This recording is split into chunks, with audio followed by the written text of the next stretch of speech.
Dr. Mike Murdock identified the spiritual and practical blind spots that prevent believers from experiencing the fullness of God's financial blessing and to provide a roadmap for activating the law of the harvest. Receiving a financial harvest is not a matter of luck or divine favoritism. It is a result of understanding and strictly adhering to the spiritual laws of sowing and reaping. If the harvest is missing, there is a violation of a principle that must be corrected. The mechanics of the harvest. To understand why the harvest is delayed, we must look at the specific barriers Dr. Murdock identifies. Here is a deep dive into the primary reasons why the heavens may seem brass over your finances. The problem of ignorance and logic. Many believers fail because they try to understand God's economy through human logic rather than spiritual revelation. Ignorance of the law of the seed.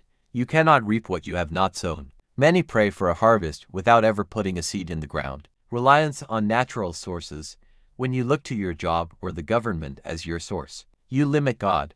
God is your source. Your job is merely a resource. The heart and habit of the sower. The condition of the sower often dictates the survival of the seed. Lack of expectancy. Faith is the substance. If you do not expect a harvest, you are not operating in faith. Expectancy is the magnet that draws the harvest toward you. Inconsistency in tithing. The tithe is the anchor of your financial protection. When you withhold the tithe, you remove the hedge of protection from your remaining 90%. Giving to the wrong soil. Not every ministry is good ground. You must sow where there is spiritual productivity and anointing. The timing and management of the seed. Quitting during the waiting period.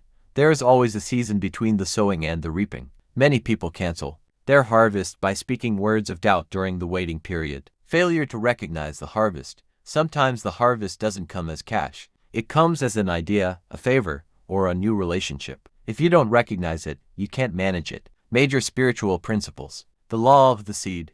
Every miracle begins with a seed. Your seed is anything you have that you can give, which God can use to create what you need. The law of recognition. Everything you need is already in your life. You just have to recognize it. Your future is hidden in your daily routine and the people God places in your path. The law of protocol. Access to greatness and wealth requires an understanding of protocol. How you treat the man of God or the house of God determines the level of favor you receive. Key lessons learned. Lessons about God.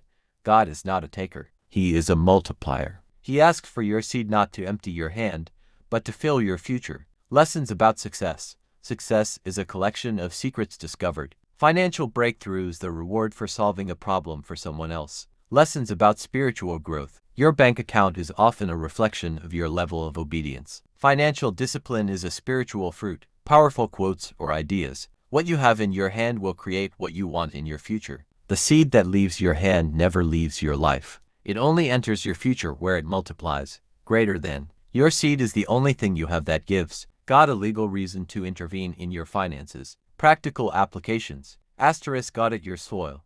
Evaluate where you are giving. Ensure you are sowing into ministries that are actively winning souls and teaching the word. Asterisk change your vocabulary. Stop saying you are broke.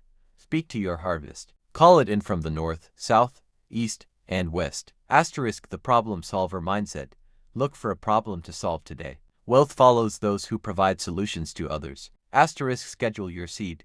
Don't give emotionally. Give systematically. Establish a rhythm of sowing that reflects your trust in God's timing. Conclusion. Beloved, your harvest is not a maybe, it is a divine promise. However, God is a God of order. He cannot bless disobedience, and He cannot multiply a seed that was never planted. If you have been waiting for a breakthrough, do not grow weary. Check your soil, check your seed, and most importantly, check your heart. When your obedience becomes complete, your harvest becomes inevitable. Stand firm, keep sowing, and watch as the windows of heaven open over your life in ways you never imagined. For more insightful and faith-lifting audiobooks, do well to like and subscribe to this channel. Thank you for watching and listening to us today.